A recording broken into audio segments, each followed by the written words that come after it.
Hello and welcome to day 3 of Consciousness Central, coming to you from the Science of Consciousness Conference 2016 here in Tucson.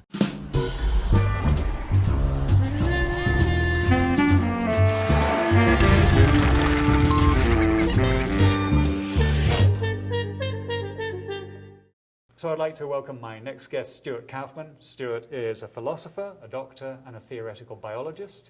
Now, his career has combined all these things together and much, much more. Stuart, welcome. Thank you. And perhaps you could just begin by giving me an overview of your interests and the areas that you've been working in, perhaps more recently.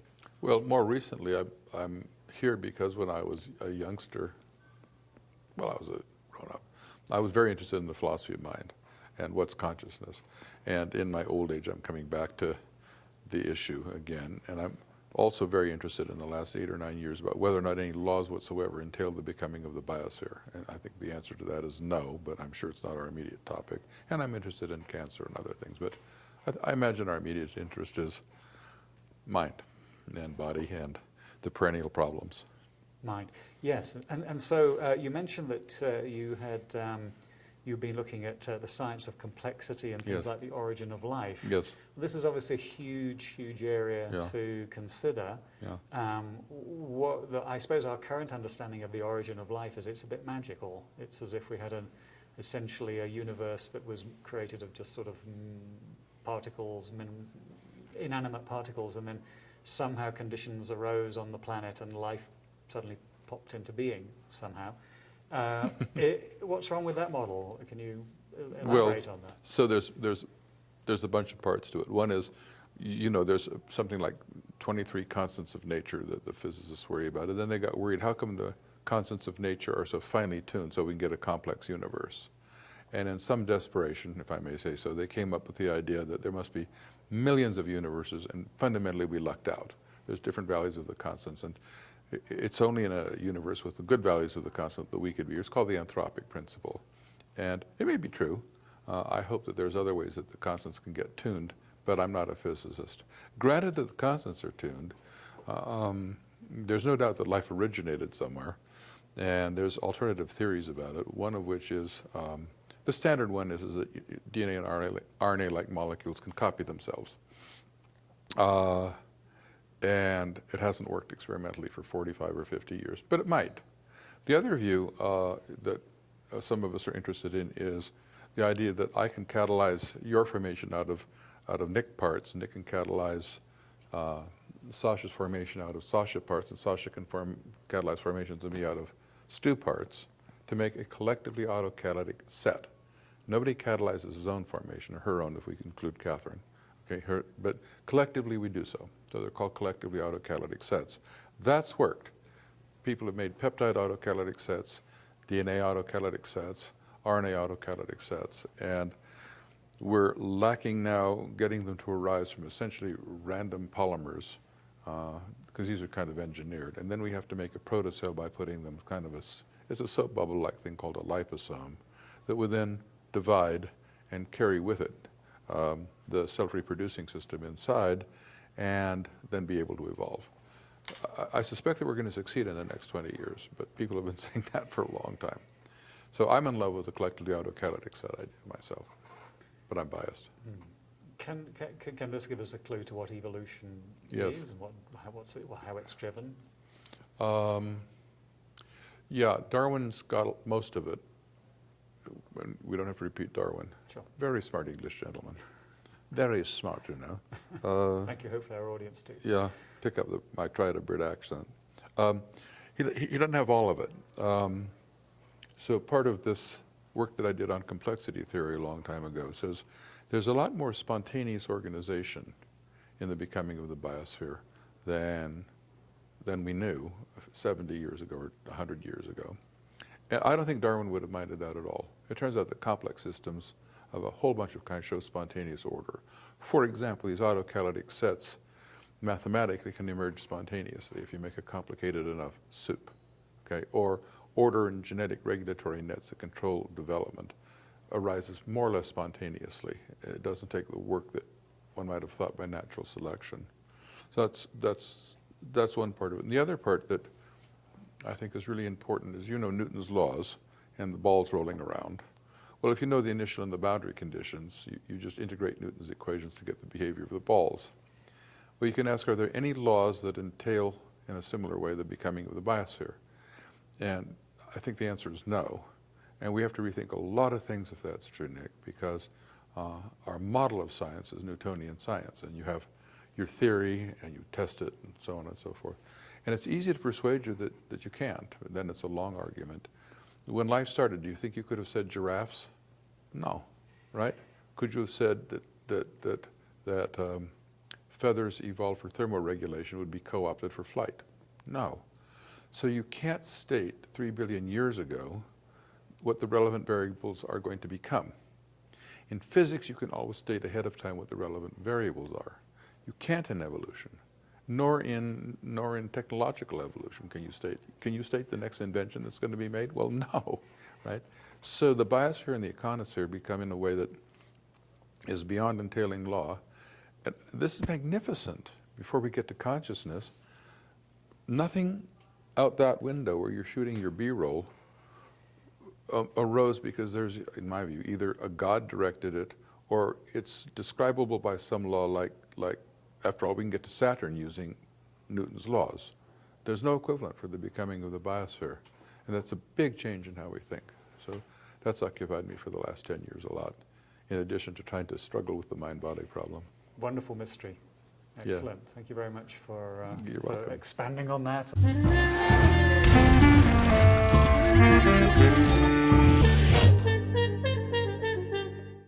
So we got a unique situation here where consciousness studies is meeting sports.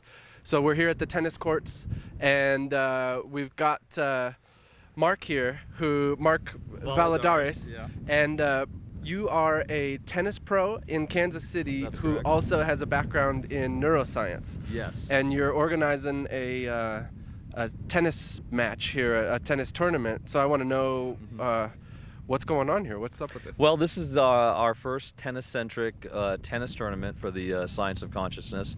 This was the brainchild of Abby, and she suggested when I presented an abstract. I've been a long-term attendee of this conference and a student of consciousness, and I felt like my study of consciousness had informed my teaching discipline. Mm-hmm. I think you have a lot of stuff on the table in terms of the different approaches to consciousness, and there was a presentation on the global neuronal network. You had Hammer off with the idea that the quantum scale, consciousness is there at the quantum scale, and it's like picking up a demo racket, and you can try on these theoretical frameworks as you're playing. My mind tends to gravitate to what might be going on, for example, when you're returning serve, and if the serve is coming at 130 miles per hour, there isn't that amount of time to actually get the ball back. So but you can have this sort of qualitative experience if you do succeed at getting it back, and the feeling is one in which you're sort of an observer in your body. Yeah. You're aware, but you might be hyperconscious, but the body is kind of reacting to it, and really there might be a sort of optimal state, a proper use of the mind, if you will, to sort of achieve that. Well, thanks very much for talking with us, and hopefully we'll get a winner here pretty soon. It looks like there's a lot of competition going on. Yeah, we'll get a couple winners. It's double, so. Yeah. All right, thanks very much.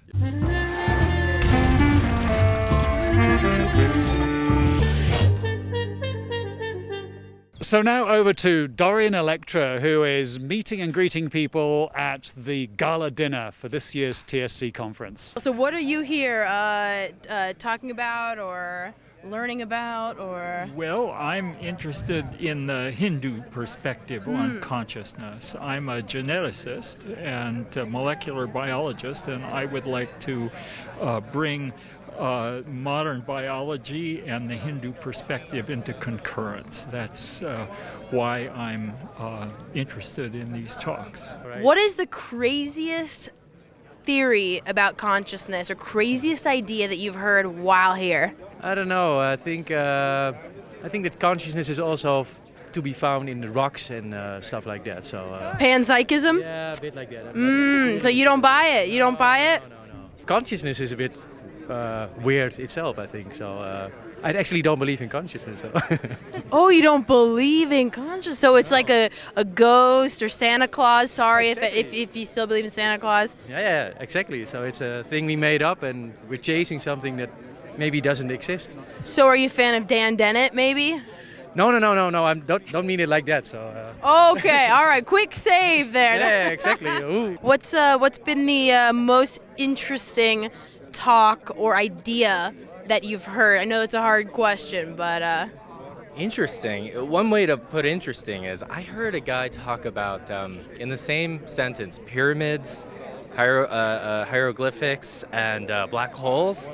And that's the first time I've heard those in the same sentence. Hammeroff has the personality type that brings in every type of view rather than just his own view. And that's the best way to explore a question. And so every time I see Hammeroff, I give him credit for wanting to explore every type of answer, whether he agrees with it or not. I totally agree with you. I think that's what makes this conference so special, is like him inviting all these people, and it's very diverse. Nothing has seemed weird, though, to me, because I love the field and I love what he's doing, and I look forward to all the lectures. Cool. And I like weird, too, for the record. So I forget her first name, but Adesoy's presentation on modeling resonances in resting state networks. I heard about that, but I didn't see it. Is that one that's like trees have certain frequencies and stuff, or this is different? Yes, the networks ring at different combinations of frequencies. So what's my frequency? I have no idea. Probably pretty high. Young man, what is your name? Jonathan Schooler. Jonathan, I know this guy. We go way back. He was one of the first people I met in 2014 in Tucson. And what are you most excited about this week? What's been the highlight of your week so far, Jonathan? Your performance. No, I did not pay him to say that. I did not. It's true. You don't get a lot of opportunities to have philosophy put into engaging music, so that was a lot of fun. And also the rap that preceded it. So that last night was definitely the highlight for me. Now, admittedly, I only arrived yesterday, so. Can you cut that part out in the editing room? A new trend, a new genre of consciousness and intellectual, philosophical science based in fantastic music, performance, and your voice was awesome. I love that White Rabbit song, and you did it as well as not better than Gracie Slick. Ladies and gentlemen, did you just hear that? Glad you got that recorded.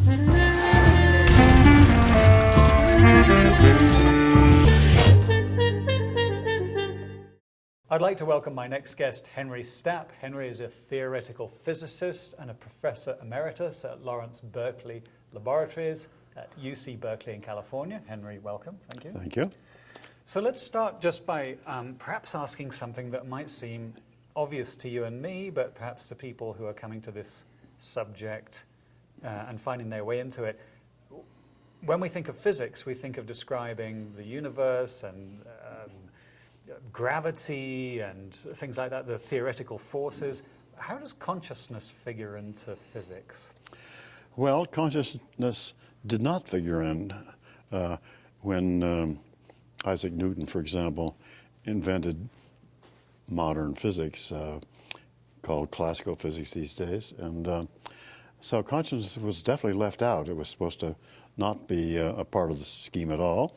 It was all material and made of little particles that he described. And then in 1900, Max Planck discovered that certain properties of light, in fact, just could not be understood in terms of this particle type nature.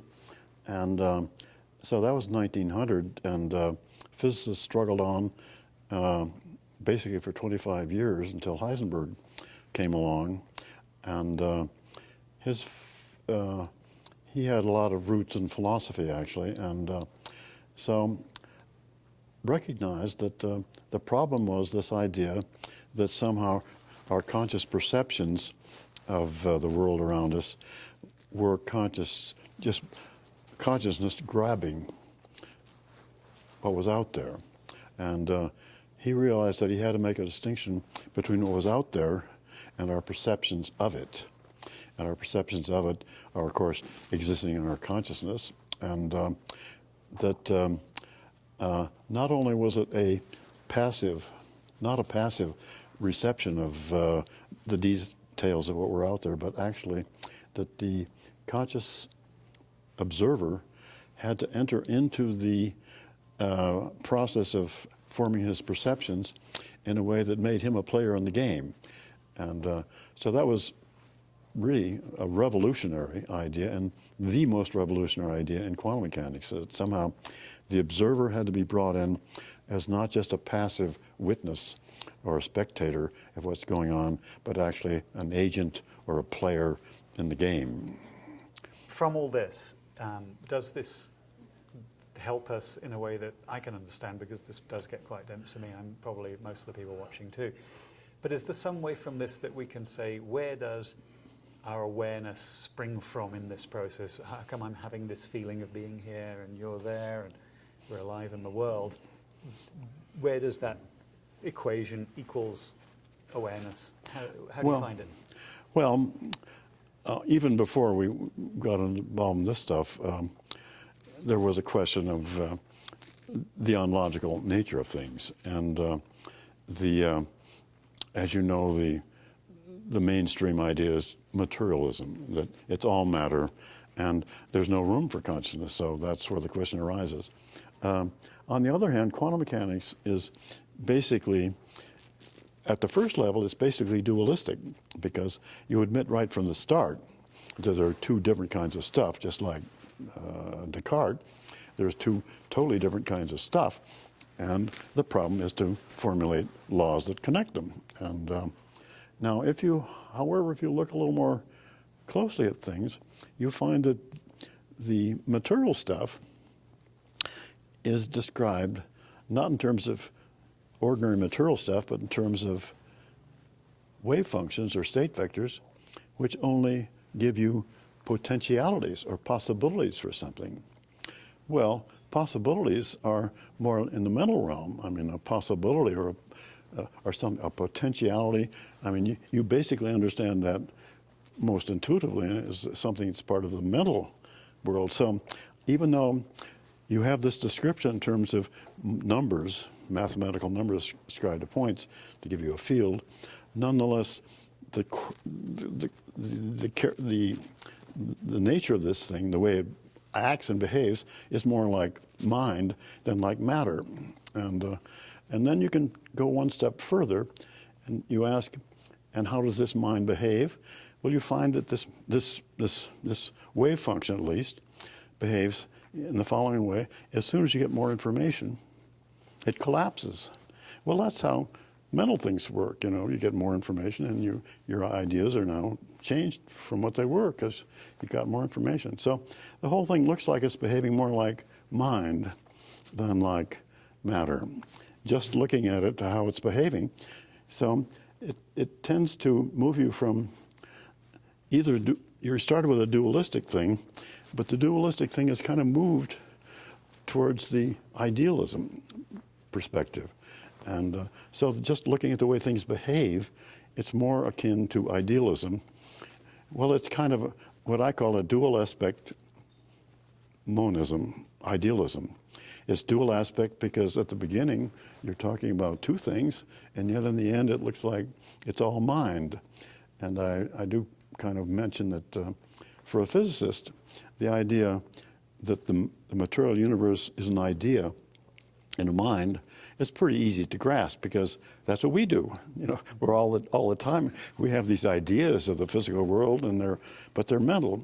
So if you kind of, you know, think in terms of a kind of a cosmic mind or something like this, and the idea that the physical, so-called physical world is really an idea in this cosmic mind, which is kind of a form of idealism, seems to be a pretty natural way to look at things. And then it explains everything pretty well. And the fact that this cosmic mind can, once it finds out something here can change something over here is not any big deal, you know. I mean, if that's what we're talking about, ideas in some sort of cosmic level mind, well, everything, there's no mystery. I mean, it's a different way of looking at things, but it seems to hang together pretty reasonably. And of course, this has come to us from the Eastern traditions. Well, I try to, tradition. I mentioned, I'm talking here about Western science. Yeah, I know, but it suddenly sounds to Yeah, like, but I don't, I'm trying to stay away from Eastern stuff. And not that it, you know, a lot of people are, but, you know, if you forget all that stuff, I mean, this is just Western science we're talking about. If you've never heard about that or never appealed to that in any way. And so that's one place where Deepak and I kind of differ a little bit. I mean, he would like an idealistic world too, but he wants to bring in Brahman and Brahma and all that. And but you don't have to go that route. I mean, if you just stick to Western science, which is I have been doing, that's the conclusion you arrive at. And so I like to, myself at least, stick to Western science and Western philosophy. And you get to that point. Who was it who said the universe seems to be more like a great thought? Well, as a physicist, Planck said something like that, and Schrödinger said something like that, and also, who's this? His name escapes me right now, but one of the great writers on quantum mechanics said yes, just exactly that the world seems more like a great thought. And I think maybe Dyson said something like that too. But so, in fact, you know, if you just look at what I've just been telling you about, that's what it looks like. And once you say that, then there's not any particularly big mystery. I mean, so that's what we want, something we can be comfortable with and seems to hang together with no mysteries, and it allows us to also do our engineering science. And it's very elegant, isn't it? It's almost like there really is no hard problem at some point. Thank you so much. Okay. Henry, so I appreciate your time. So thank you to Henry Stapp.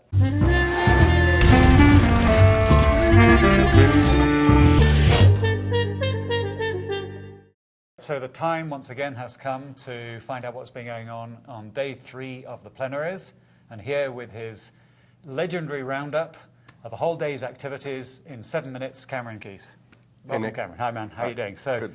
Tell me what happened this wonderful day in TSC 26. So we had 2 full plenary sessions. The first session was all geared toward interpreting a particular set of experiments, a famous set of experiments from the 1970s and 80s in psychology called the Libet experiments. So first I'll say a bit about the experiments because everything else sort of involves those things. So the idea is that Libet, he told subjects, he hooked them up to an EEG machine, so it was measuring the sort of electrical activity on their scalp. And he told them that whenever they chose, at their leisure, they could lift their finger. And that was all that they had to do, was sort of, there was a sort of loose imperative, a command to the subject, and lift your finger whenever you'd like. And then they measure the brain activity with pretty precise detail. And what they find in these experiments is that prior to the onset of the lifting of the finger, for about like a third of a second before that, something changes in the scalp monitor, and they call it a readiness potential. And the strange thing about it is that if you ask the subjects that lifted their finger, when were they conscious of the intention to lift their finger, they will say that they were aware of it about 150 milliseconds before they lifted their finger. But this thing happens in the scalp meter like twice as long ago as that. So the question in interpreting these experiments was like, well, it seems like the conscious mind is somehow out of the picture because this scalp reading seems to predict that the person is going to lift their finger, and yet the person isn't even aware that they're going to lift their finger until just before they actually lift their finger. So some people say no free will.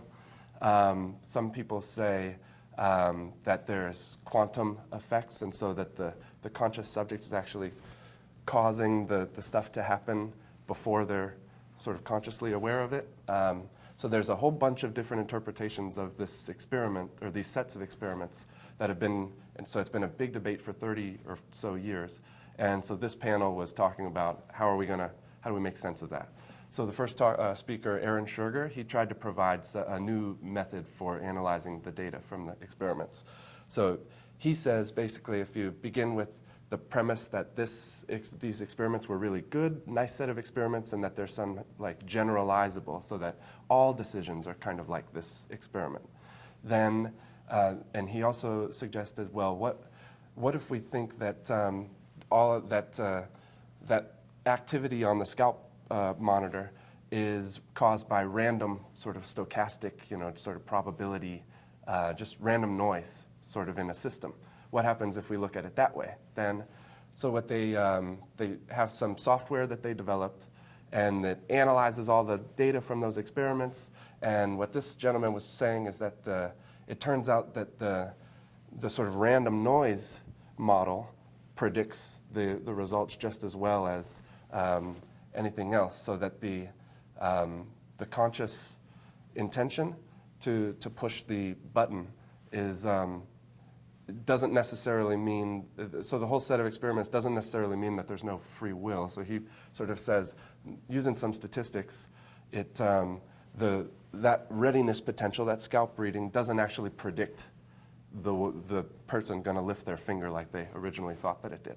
So then we had a panel of 6 different folks that gave their interpretation. Some of them were sort of quantum-based approaches to interpreting the experiments. Some and a variety of them were just different quantum approaches. So, and I'm just going to read the names to you. So we had Ruth Kastner, Daniel Sheehan, Ron Gruber, Marcin Nowakowski, Madi Vuori, and Julia Mossbridge. So many of them, Daniel Sheehan and Ron Gruber, for example, took different approaches to quantum physics as a way of saying, there's backward causation in time, and that's what explains the scalp readings on these things. So we had some people say, orchestrated objective reduction is a good explanation for what's happening. Some people said these different quantum field theories. And so it's a good example in the first plenary of a set of experiments causing a whole bunch of rigmarole, and it's not really clear how best to interpret the data.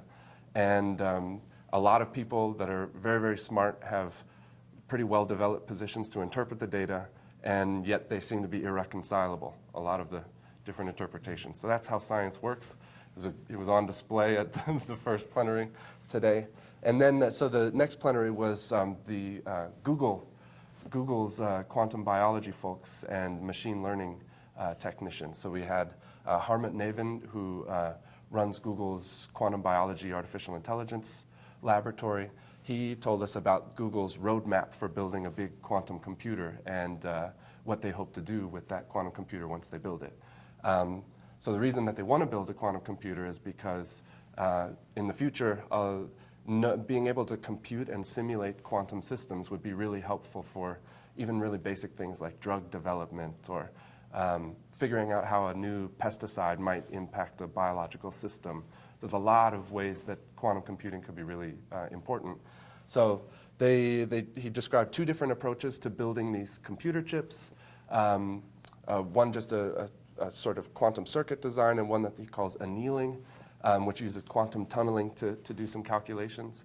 And the goal for them is to have 1 million qubits sort of entangled in a very cold refrigerator, and then they'll be able to sort of program that system with some software, and it'll be able to do really, really complex calculations.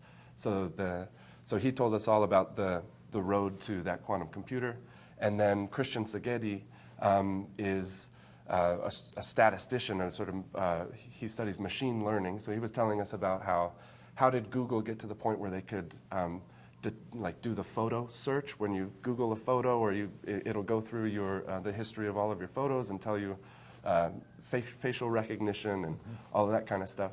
So he told us about the techniques the statistical tricks that they use to get machines to have better than human recognition of objects in pictures. So both talks by the Google guys were very intricate and technical, and I can't pretend to have understood all of the quantum details, but the idea that the impression that I got is that Google is fast at work on utilizing the ideas of quantum physics and machine learning to do things that we normally associate with consciousness, like facial recognition. And so the question for a lot of people in the audience is, in the future, does this portend that Google will be the first to, question with technology. Right, that Google will create a quantum brain in the future, or what's going on there. So, so open question, but it was 2 good plenary talks. Yeah, excellent. So on the one hand, we have anomalies coming into the field and people trying to work out what that means, how to interpret it. Anomalies are always very interesting for really pointing very often new breakthroughs by studying anomalies. And in the second part, that's funny, quantum computers that can sort of recognize everything and know everything. And I think we always have a little bit of caution around that, as well as it being exciting technologically that we can do that stuff. Sure. But sounds like you had a good day, actually. That's quite yeah, it was good. 2 very interesting topics. Yeah, and bright and sunny day. Then everybody gets to go sit by the pool when the plenaries are done and discuss even more interpretations that they didn't even present in the talk. So the conference is a great place for everybody to hash these things out. Great. Once again, Cameron, thank you so much. That's awesome. Cameron Keyes.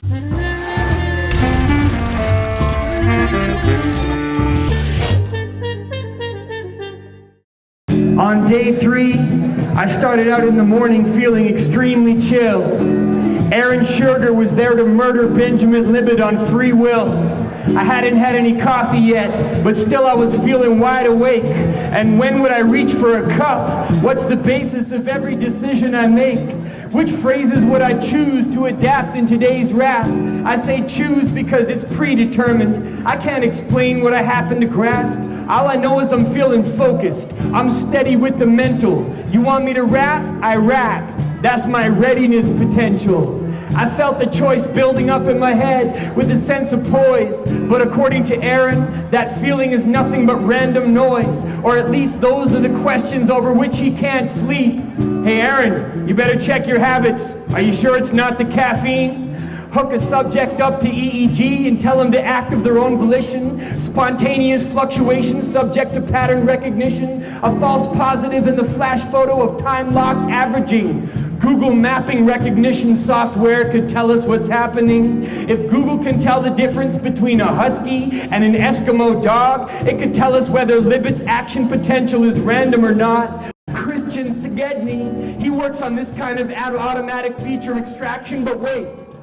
His talk is later in the day. Am I living the day backwards? I felt dizzy. Somehow my mind was time traveling, jumping from talk to talk with discrete stimuli overlapping. A traffic light was flashing, but I'm persistent. I'm an object deducer. I felt like Marty McFly, and Doc Brown was Ron Gruber. Great Scott! I must be trapped in a quantum time entanglement, ghost-busting the paranormal with Egon Spengler and Peter Venkman. So who are you gonna call when the spirits take over the conference? No question at all. I'm calling Julia Mossbridge. Julia, oh my God, I swear I've probably lost it. I'm having premonitions of today's talks. Call me a parapsychologist. I totally saw Daniel Sheehan talk about precognition, but he doesn't start for 20 minutes. Is it spooky action at a distance? Is it retrocausation, time warping my quantum physics? How does free will emerge from all these random intuitions? I never wanted this burden. I never asked to be a medium. I just wanted to compose rap poems like I'm Shakespearean, but after this afternoon, I feel like my effort is wasted, now that Shakespearean verse can be automatically generated. Wait, how did I know that? Christian's talk doesn't start for hours. I need to set up shop with a crystal ball and some mental powers. There's no place for me to chill and abide like the Big Lebowski when I'm quantum entangled in time. Explain that, Martin Nowakowski. Skeptical scientific minds can roll their eyes and call me crazy, but they can bite me, cause I'm dancing with the ghost of Patrick Swayze. I'm a time lord moving faster through time than Ruth Kastner. I might go backwards in time and train Hitler Hitler to be a ballet dancer. He can change. We can all change. Using human volition, every decision collapses a wave of quantum superposition. Or maybe my brain is backdating subjective events tenaciously, weaving a story with Matty Vori about my own sense of agency. I can't tell if it's merely confusion or worthy of Confucius. Free will is supposed to be unpredictable, but not stupid. Functionally unpredictable, lyrically unscriptable, making decisions in which my visceral body plays a central role. I'm still sitting here in the morning, listening to Aaron Sugar's talk, wondering who's gonna come and explain all my precognitive thoughts. I have to get up and move, but wait, that message is best ignored. I'm like a rat impatiently accepting a lesser reward. So I sit still and I send out my psychic feelers into a new future, overflowing with quantum annealers, built by Helmut Nevin, random arrays of 43 qubits, providing solutions for elusive problems that don't exist, but they will exist. Class of computing, it's slow these days. It's no match for the quantum tunneling habits of D waves. I, for one, welcome the day Google machines will enslave us. I'm tired of the burden of being a free-willing, conscious agent. I want to live in a world of psychics, leprechauns, and centaurs, in which all my stupidest doodles are instantly turned into Renoirs. I'll just wander the landscape of time with its churning sands and kick it with Stuart Hammeroff and Helmut Nevin at Burning Man, expanding consciousness with the help of Amazonian shamans. Cause you know, that's just the kind of crazy day that today was.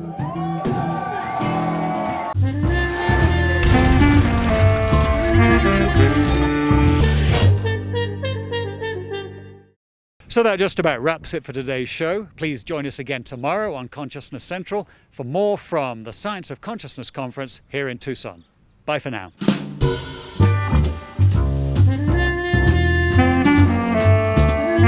Thank you.